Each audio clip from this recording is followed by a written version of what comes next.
한국에 뭐 이런 부대가 다 있어. 트럼프 대통령 당선 이후 방위비에 대해 뜨거운 논란이 일고 있는데요. 이 문제에 대해 미국 내에서도 굉장한 관심을 가지고 있다고 합니다. 한국 국방 안보의 실체를 파악하기 위해 한국에 다녀온 어느 기자의 후기가 화제가 되고 있는데요. 미국 기자들만 이용하는 커뮤니티에 올라온 내용을 입수해 알려드립니다. 저는 CNN 국제부 기자 레이첼 브라운입니다. 최근 미국 대선 때문에 저희 기자들은 굉장히 바빴어요. 대선이 다가올수록 야근하는 날이 잦아졌죠. 당시 뉴욕에 있는 사무실에서 평소처럼 기사를 쓰고 있던 그때 갑자기 상사가 저를 불렀어요. 모니터에는 트럼프 대통령의 한국 방위비 인상에 관련된 연설이 나오고 있었습니다. 저는 솔직히 차기 대선 후보들이 한국에 대해 왜 그렇게 신경을 많이 쓰고 언급을 많이 하는지에 대해 이해가 잘 가지 않았어요. 그저 수많은 국제관계를 맺는 나라 중 하나이고 사실상 장기적인 관점에서 봤을 땐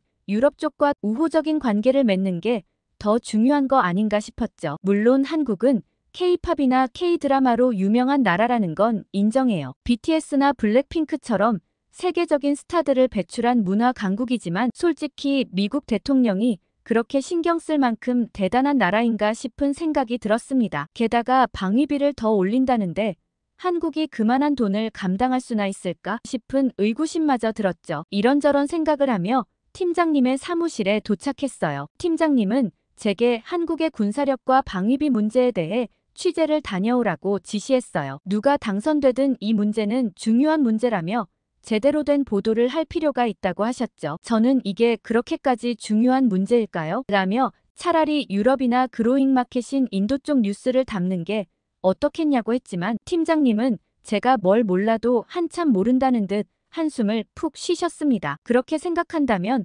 더더욱 한국에 다녀와 봐야 할 것 같다고 하셨죠. 아마 직접 보면 알 수 있을 거라고 했습니다. 저는 어색하게 웃으며 밖으로 나왔지만 속으로는 여전히 의아했어요. 가서 직접 본다고 뭐 그렇게 달라질 게 있으려나 싶었죠. 선거 날짜가 다가오고 있었기 때문에 일정이 굉장히 촉박했고 얼른 카메라 감독님부터 구해야 했어요. 사내 스케줄 근무표를 보고 감독님들 스케줄을 살펴봤는데 평소 자주 작업하던 감독님들은 모두 스케줄이 꽉 차 있었어요. 스티브는 다큐멘터리 촬영 중이었고 마이크는 유럽 출장이 잡혀 있었죠. 결국 남은 선택지는 한 명뿐이었습니다. 한국계 미국인인 제이크 김이었어요. 저는 좌절하고 말았습니다. 제이크는 우리 회사에서 실력은 최고라고 평가받는 감독이었지만 과묵하고 차가운 성격 때문에 함께 일하길 꺼리는 사람이 많았어요. 저도 한두 번 같이 일해본 적이 있는데 정말 필요한 대화 외에는 일절하지 않았습니다. 그렇지만 선택지가 없었기 때문에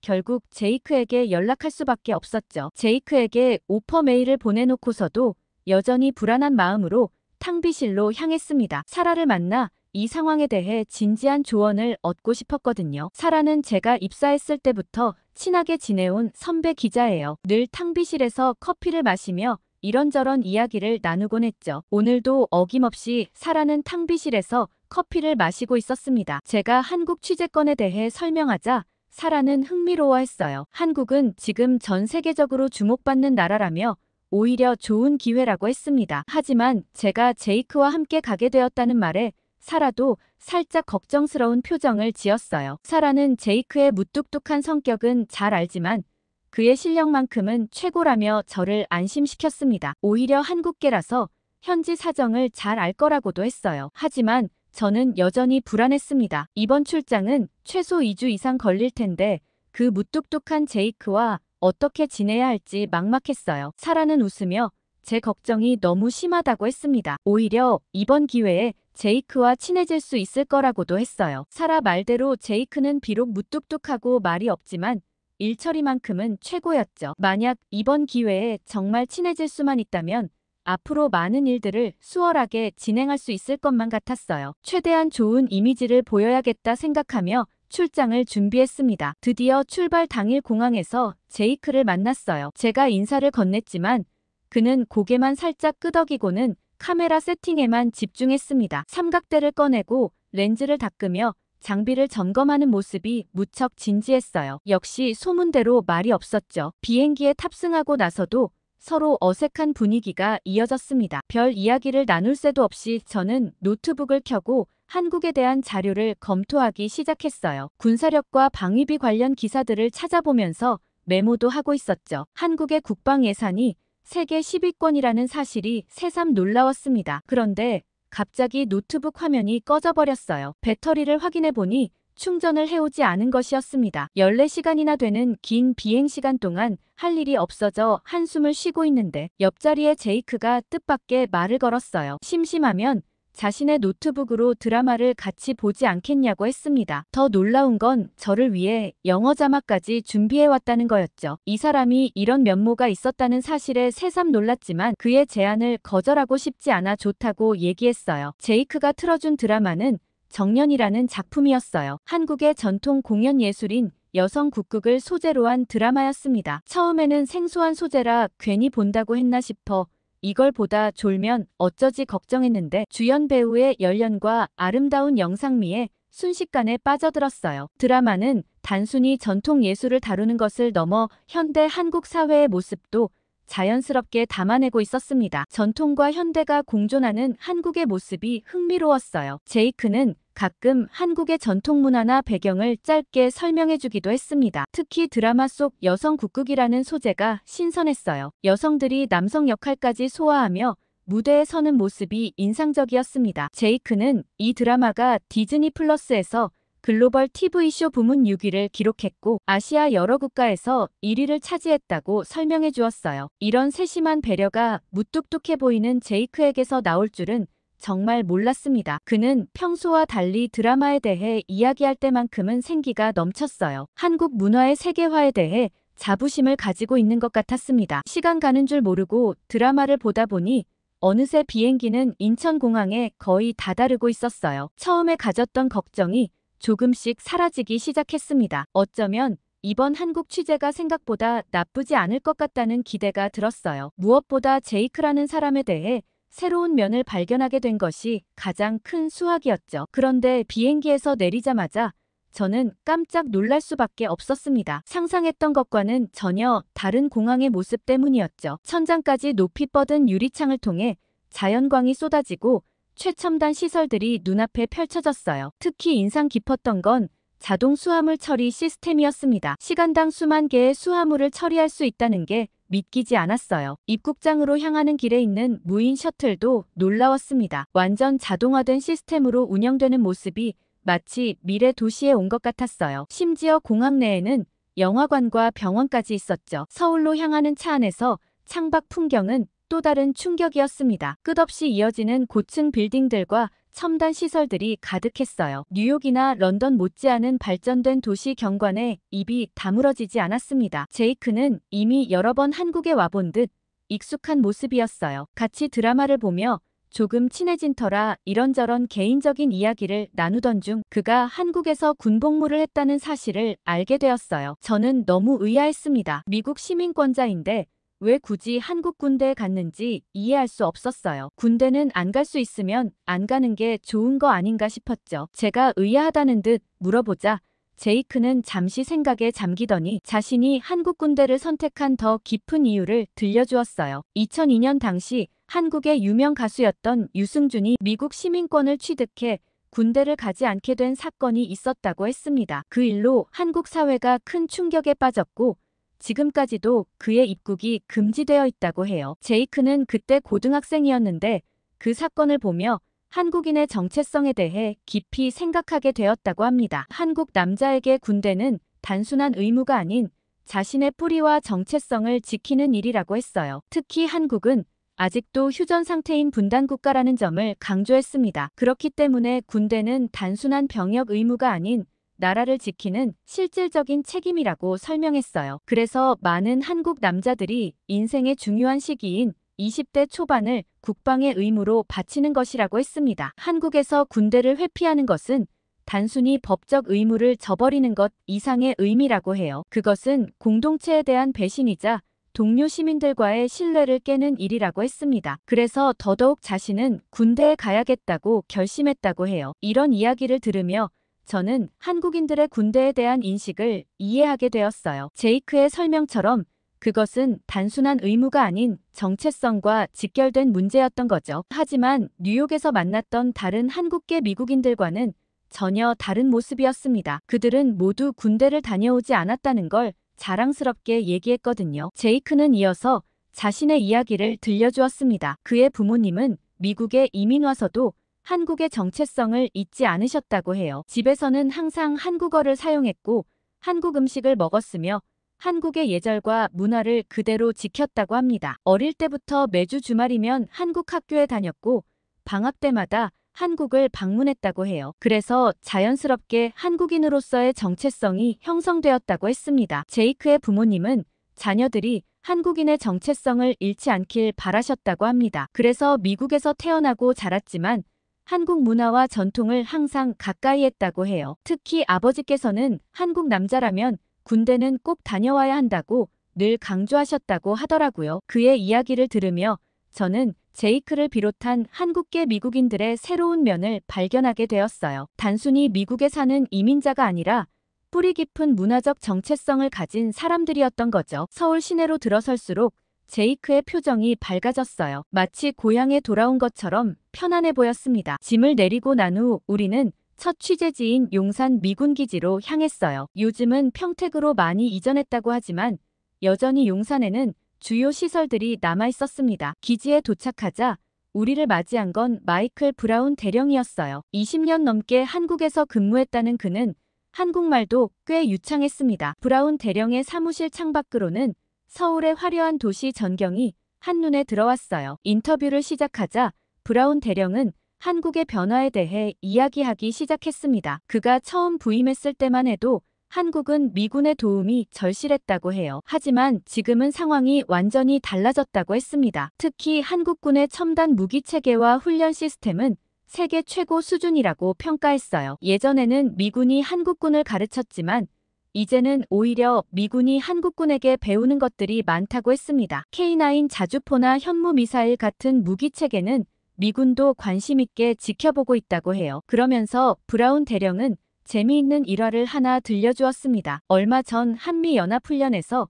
한국군이 보여준 야간 작전 능력에 미군 장병들이 모두 놀랐다고 해요. 한국군이 개발한 야간 투시경의 성능이 미군의 것보다 뛰어났기 때문이었습니다. 제가 그렇다면 이제 미군이 한국에 주둔할 필요가 없지 않느냐고 물었더니 브라운 대령은 고개를 저었어요. 주한미군의 주둔은 이제 한국을 돕는 차원이 아니라 미국의 국익을 위한 것이라고 설명했습니다. 아시아 태평양 지역에서 한국의 전략적 가치는 점점 더 커지고 있다고 했어요. 민주주의와 자유시장 경제를 공유하는 한국은 미국의 가장 중요한 동맹국 중 하나라고 강조했습니다. 더구나 한국은 세계 10위권의 경제대국이자 문화 강국으로 성장했다고 했어요. 이런 나라와의 동맹 관계를 유지하는 것은 미국에게도 매우 중요한 일이라고 설명했습니다. 브라운 대령의 마지막 말이 특히 인상적이었어요. 이제는 한미동맹이 한쪽이 다른 쪽을 돕는 관계가 아니라 서로가 서로를 필요로 하는 진정한 동반자 관계가 되었다고 하더라고요. 용산 기지를 나서면서 저는 많은 생각이 들었습니다. 트럼프 대통령의 방위비 증액 요구에 대해 새로운 시각이 생겼어요. 이제는 한국이 미국의 도움을 받는 나라가 아닌 함께 가야 할 중요한 파트너인데 마냥 방위비 증액을 요구할 수 있을까 싶은 의구심이 들었죠. 긴 하루의 취재를 마치고 호텔로 돌아왔을 때는 이미 해가 저물어 있었어요. 피곤했지만 시차가 있어 잠이 오지 않았습니다. 그러자 제이크가 가볍게 한잔하지 않겠냐고 제안했고 저는 흔쾌히 수락했습니다. 호텔 근처 조용한 펍에서 이런저런 대화를 나누게 되었죠. 맥주를 한 모금 마시고 저는 솔직한 심정을 털어놓았습니다. 처음에는 제이크가 정말 무뚝뚝해서 이번 취재가 걱정됐다고 말했어요. 회사에서도 다들 그렇게 말했고 실제로 첫 인상도 그랬다고 했습니다. 그런데 이제는 전혀 그렇게 생각하지 않는다고 했어요. 비행기에서 드라마를 보여준 일부터 취재 내내 세심하게 설명해주고 배려해주는 모습까지 오히려 따뜻한 사람이라고 느꼈다고 말했습니다. 제 말을 듣고 제이크는 잠시 침묵했어요. 그리고 천천히 자신의 이야기를 꺼내기 시작했습니다. 어린 시절 이야기였어요. 초등학교 때부터 심한 인종차별을 겪었다고 했습니다. 원래는 밝고 활발한 성격이었대요. 항상 웃으면서 친구들에게 먼저 다가가고 착하게 굴었다고 합니다. 하지만 그런 모습이 오히려 약점이 되었다고 해요. 친절하게 대하면 더 무시하고 못살게 굴었다고 했습니다. 특히 중학교 시절에는 정말 힘들었다고 해요. 점심시간마다 혼자 화장실에 숨어 도시락을 먹었고 매일 밤 악몽에 시달렸다고 했습니다. 부모님께는 말씀드리지 못하고 혼자서 끙끙 앓았다고 하더라고요. 그 말을 듣는데 마음이 너무 아팠어요. 단순히 외모 때문에 그런 차별을 받는다는 게 어린 마음에 얼마나 속상했을까 싶었죠. 그러다 고등학교에 진학하면서 결심했다고 합니다. 더 이상 약한 모습을 보이지 않기로 했대요. 무표정을 연습했고 감정을 드러내지 않으려 노력했다고 했습니다. 그렇게 하면 사람들이 함부로 대하지 못할 거라 생각했다고 해요. 점점 사람들과 거리를 두게 되었고 자연스럽게 무뚝뚝한 이미지가 만들어졌다고 했습니다. 회사에서도 그런 이미지가 굳어졌지만 사실 그건 자신을 보호하기 위한 방어막 같은 거였다고 해요. 하지만 제이크는 말했어요. 자신은 여전히 그때의 밝고 친절한 소년이라고, 단지 그 모습을 쉽게 보여주지 않을 뿐이라고 했습니다. 정말 마음을 열 수 있는 사람에게는 자신의 진짜 모습을 보여준다고 했어요. 제이크의 이야기를 들으며 그가 지금까지 겪어온 상처들이 고스란히 전해져 왔어요. 무뚝뚝해 보이는 그의 겉모습 뒤에 이런 아픔이 있었다니 미처 몰랐습니다. 원래는 일찍 자려고 했지만 그날 우리의 대화는 깊어졌어요. 제이크는 점점 더 많은 이야기를 들려주었고 저는 진심으로 그의 이야기에 귀 기울였습니다. 시간 가는 줄 모르고 대화를 하다 시계를 보고 깜짝 놀랐죠. 다음 날 일찍 취재가 있어 아쉬운 마음으로 각자 방으로 헤어졌어요. 잠에 들면서 제이크와 가까워져서 진짜 모습을 볼 수 있으면 좋겠다는 마음이 들었죠. 제이크와의 대화 때문에 얼마 자지 못했지만 오랜 기자 생활의 쪽잠은 아무것도 아니었어요. 다음 날 아침 일찍 우리는 육군사관학교를 찾았습니다. 새벽 5시, 아직 동이 트기 전인데도 사관학교는 이미 활기가 넘치더라고요. 생도들의 구보 소리와 군가가 캠퍼스에 울려 퍼지고 있었어요. 제이크는 카메라를 들고 생도들의 구보 장면을 담기 시작했습니다. 수백 명의 생도들이 완벽한 대형을 맞춰 달리는 모습이 인상적이었어요. 특히 눈에 띈 것은 여생도들이었습니다. 남자 생도들과 전혀 다르지 않은 강도로 훈련에 임하고 있었죠. 우리는 그 중에서도 특별히 여생도 김지연을 인터뷰하게 되었어요. 지연 생도는 사관학교 1학년 생도 중 체력장 최우수자였고 학업 성적도 최상위권이라고 했습니다. 늠름한 자태와 또렷한 눈빛이 인상적이었어요. 인터뷰를 하며 알게 되었지만 지연 생도의 가문은 4대째 군인 집안이었습니다. 선조들 중에서는 광복군 출신도 있었고 집안에는 6.25 전쟁에 참전하신 분도 계셨어요. 아버지는 현재 해군 제독이시고 오빠도 육군 장교라고 했습니다. 하지만 지연 생도는 처음부터 군인이 되고 싶었던 건 아니었다고 해요. 오히려 집안 어른들의 참전 이야기를 들으며 자랐기 때문에 전쟁의 참혹함을 잘 알았고 군인의 길을 피하고 싶었다고 했습니다. 특히 집안 어르신께서 들려주신 낙동강 전투 이야기는 너무나 끔찍했다고 해요. 전장에 나가 생사의 갈림길에서 수많은 전우를 잃은 이야기를 들으며 군인의 삶이 얼마나 힘든지 깨달았다고 했습니다. 그런데 2010년 연평도 포격 사건이 일어났을 때 모든 것이 바뀌었다고 해요. 당시 아버지께서 구조작전에 참여하셨는데 며칠 동안 집에 들어오지 못하셨답니다. 민간인들을 안전하게 대피시키고 부상자들을 구조하느라 쉴 틈도 없으셨다고 해요. 아버지가 돌아오셨을 때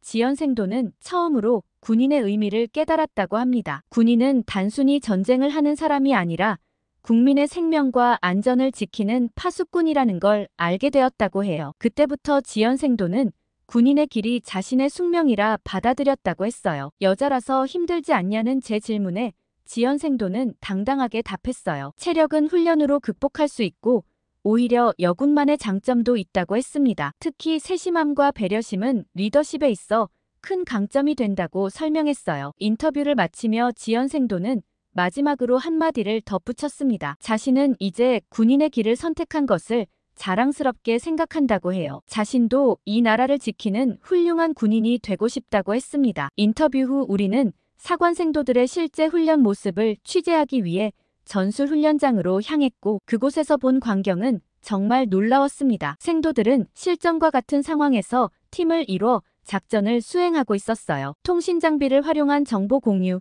지형 지물을 이용한 은폐와 엄폐, 상황에 따른 전술 변경까지 모든 것이 체계적이었습니다. 특히 인상적이었던 건 모든 생도들이 착용하고 있던 디지털 장비였어요. 실시간으로 위치를 파악하고 작전 상황을 공유하는 시스템이었는데 마치 실제 전장에 있는 것 같았습니다. 제이크는 이런 장비가 한국에서 자체 개발한 것이라고 설명해 주었어요. 다음으로 태권도 훈련장을 찾았습니다. 수백 명의 생도들이 일사불란하게 움직이는 모습은 마치 군무를 보는 것 같았어요. 고난도 발차기와 격파 시범은 보는 이들의 탄성을 자아냈습니다. 태권도 수업이 단순한 체력 단련이 아니라는 설명이 인상적이었어요. 한국의 전통 무예를 통해 정신력을 기르고 군인으로서의 기계를 다진다고 했습니다. 여생도들도 남생도들과 똑같은 수준의 고난도 동작을 완벽하게 해내는 모습이 놀라웠어요. 하지만 가장 충격적이었던 건 시뮬레이션 교육장이었습니다. 마치 첨단 게임 센터에 온 것 같은 착각이 들 정도로 최신 장비들이 가득했어요. VR 헤드셋을 쓰고 실제 전장 환경을 체험하는 프로그램부터 전투기 조종 시뮬레이터까지 있었습니다. 교관은 한국의 IT 기술을 군사훈련에 적극적으로 도입하고 있다고 설명했어요. 인공지능을 활용해 다양한 전장 상황을 구현하고 빅데이터로 훈련 성과를 분석한다고 했습니다. 심지어 증강현실 기술을 이용해 실제 훈련장에서도 가상의 적군과 교전할 수 있다고 해요. 이런 첨단 시스템은 모두 한국에서 자체 개발한 것이라고 했습니다. 세계 최고 수준의 IT 기술력을 바탕으로 독자적인 군사훈련 시스템을 구축했다는 설명이었어요. 특히 이런 시스템 덕분에 코로나 팬데믹 상황에서도 훈련의 연속성을 유지할 수 있었다고 합니다. 훈련장을 둘러보며 저는 한국의 미래가 밝다는 확신이 들었어요. 첨단 기술력과 체계적인 교육 시스템, 그리고 무엇보다 이곳에서 훈련받는 젊은 생도들의 열정이 인상적이었습니다. 사관학교 취재를 마치고 우리는 707 특수임무단을 방문했어요. 부대 정문에 들어서자마자 긴장감이 감돌았습니다. 세계 최정예 부대 중 하나라는 말이 과장이 아닌 것 같았어요. 브리핑룸에서 부대 소개를 들었는데 707 특수임무단의 화려한 수상 경력에 놀라지 않을 수 없었습니다. 세계 특수부대 대회에서 연속 우승을 차지했고 특히 인질구출 부문에서는 전설적인 기록을 보유하고 있었어요. 미국 델타포스나 영국 특수부대와의 합동훈련에서도 뛰어난 성과를 거뒀다고 했습니다. 심지어 이제는 외국 특수부대들이 707 특수임무단의 훈련 노하우를 배우러 온다고 해요. 제이크는 이런 성과가 자랑스러운지 고개를 끄덕이고 있었습니다. 그리고 우리는 실제 훈련 장면을 취재할 수 있는 기회를 얻었어요. 먼저 인질구출 훈련이었는데 정말 눈을 의심할 수밖에 없었습니다. 신호와 함께 특수부대원들이 건물에 진입하고 인질을 구출하기까지 걸린 시간이 단 15초였어요. 그것도 한 명의 인질도 다치지 않게 하면서 모든 테러범을 무력화시키는 완벽한 작전이었습니다. 마치 미리 짜놓은 안무처럼 모든 동작이 정확했어요. 부대원들의 움직임은 마치 그림자처럼 빠르고 조용했습니다. 제가 가장 놀랐던 건 저격 훈련이었어요. 800m 밖의 목표물을 맞추는 훈련이었는데 바람의 세기와 방향까지 계산해 정확하게 명중시켰습니다. 특히 놀라웠던 건 이 모든 판단을 AI 시스템의 도움 없이 사람이 직접 한다는 점이었어요. 특히 이들이 사용하는 장비들도 최첨단이었어요. 한국에서 자체 개발한 특수 제작 장비들은 세계 최고 수준이라고 했습니다. 특히 통신 장비와 특수 방탄복은 다른 나라 특수부대들도 탐낸다고 하더라고요. 훈련을 지켜보던 중 소름이 돋는 점이 한 가지 있었습니다. 그건 부대원들의 눈빛이었어요. 훈련이지만 실전처럼 임하는 진지함이 느껴졌죠. 모든 동작 하나하나에 그들의 사명감이 담겨 있었습니다. 취재를 마치며 부대장은 707 특수임무단의 모토를 들려주었어요. 그림자처럼 움직이고 번개처럼 타격하라는 말인데 오늘 본 훈련이 바로 그 말을 완벽하게 구현하는 것 같았습니다. 특수부대 취재를 마치고 나오면서 저는 깊은 인상을 받았어요. 이제 한국은 더 이상 도움이 필요한 나라가 아니라 오히려 다른 나라의 모범이 되는 나라라는 걸 실감했습니다. 707 특수임무단은 그것을 증명하는 살아있는 증거였어요. 707 특수임무단의 단독훈련을 지켜본 후 우리는 미군과의 합동훈련 현장으로 이동했어요. 마침 주한미군 특수부대와 707 특수임무단이 함께하는 도심지 전투 훈련 기간이라 참관할 수 있는 기회를 얻었죠. 훈련에 앞서 양측이 사용하는 장비들을 비교해 볼 수 있는 기회가 있었어요. 처음 본 한국군의 야간 투시경은 놀라움 그 자체였습니다. 미군이 사용하는 것보다 시야각이 넓고 선명도도 훨씬 뛰어났어요. 게다가 무게는 절반 수준이었죠. 주한미군 장비 담당관도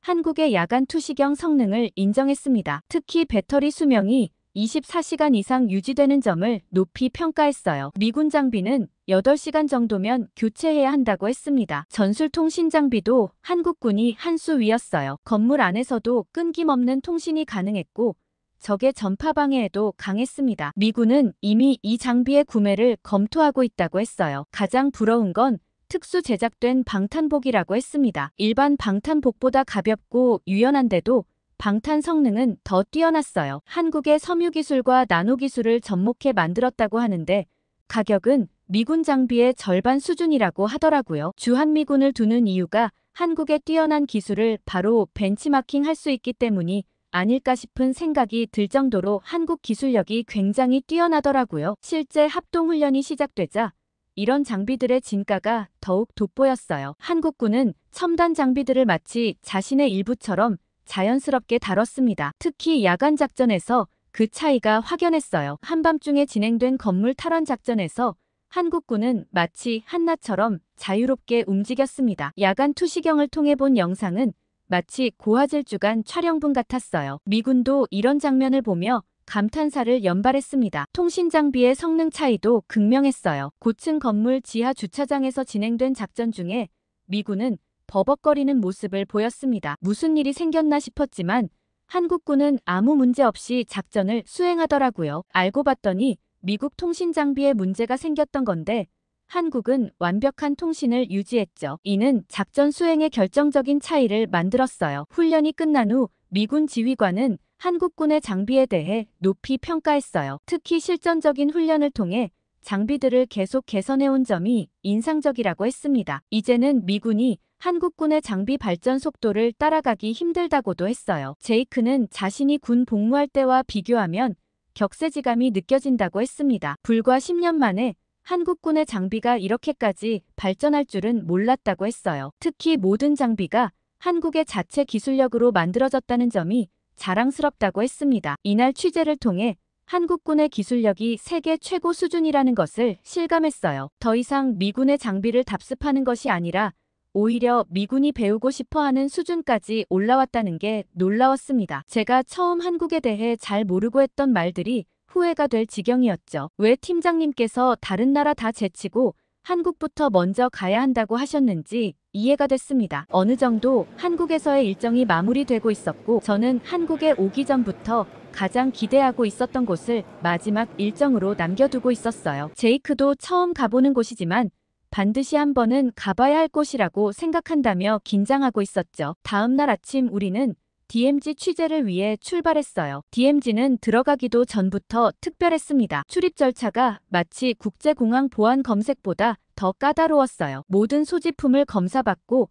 특별 출입증을 발급받는 과정만으로도 1시간이 넘게 걸렸습니다. 신분 확인도 3번이나 했어요. 취재진이라고 예외는 없었죠. 오히려 카메라 장비 때문에 더 엄격한 검사를 받았습니다. DMZ로 향하는 버스 안에서 가이드는 이곳의 특수성을 설명했어요. 세계에서 가장 중무장된 비무장지대라는 역설적인 상황에 대해 말했습니다. 휴전선을 따라 설치된 최첨단 감시 시스템에 대한 설명도 들었어요. 특히 인상적이었던 건 AI 기반의 감시 체계였습니다. 인공지능이 24시간 경계 구역을 모니터링하고 있었어요. 작은 동물의 움직임까지 감지하고 분석할 수 있다고 했습니다. 드론과 열감지 카메라도 끊임없이 작동하고 있었어요. JSA에 도착하자 긴장감이 더욱 고조되었습니다. 우리를 안내하던 장교는 모든 행동에 특별한 주의가 필요하다고 강조했어요. 사진 촬영도 허가된 구역에서만 가능했고 손짓이나 제스처도 삼가야 했습니다. 군사분계선을 직접 보는 순간은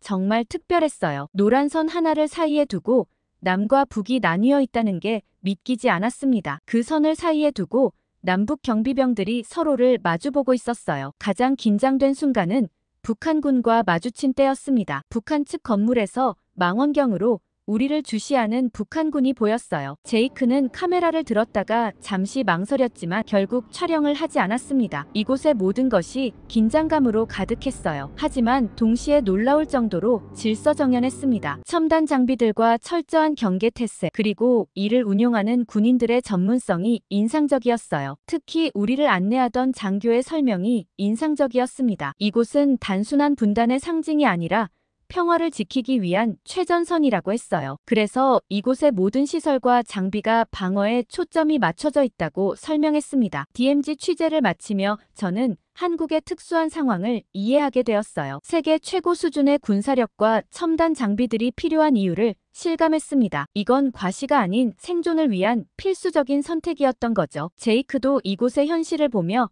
깊은 생각에 잠긴 듯 했어요. 자신이 군복무를 했던 시절을 떠올리는지 평소보다 더 진지한 표정이었습니다. 우리는 말없이 DMZ를 떠났지만 그곳에서 느낀 긴장감은 쉽게 사라지지 않았어요. 취재를 마치고 호텔로 돌아와 저는 기사 작성을 시작했습니다. 처음 한국에 왔을 때 가졌던 편견들이 모두 깨져 있었어요. 방위비 문제도 이제는 전혀 다른 시각으로 보게 되었습니다. 한국은 더 이상 미국의 보호가 필요한 약한 나라가 아니었어요. 오히려 미국과 대등한 위치에서 함께 가야 할 파트너였습니다. 첨단 군사력과 우수한 장비들, 그리고 무엇보다 군인들의 높은 사명감이 그것을 증명했어요. 제이크는 다음에는 한국의 다른 모습도 보여주고 싶다고 했습니다. IT 강국으로서의 한국, 문화 강국으로서의 한국 등 아직 보여줄 것이 많다고 했어요. 저도 그의 제안이 반가웠습니다. 우리는 다음 취재를 약속했어요. 그의 무뚝뚝한 표정 뒤에 숨어있던 따뜻함이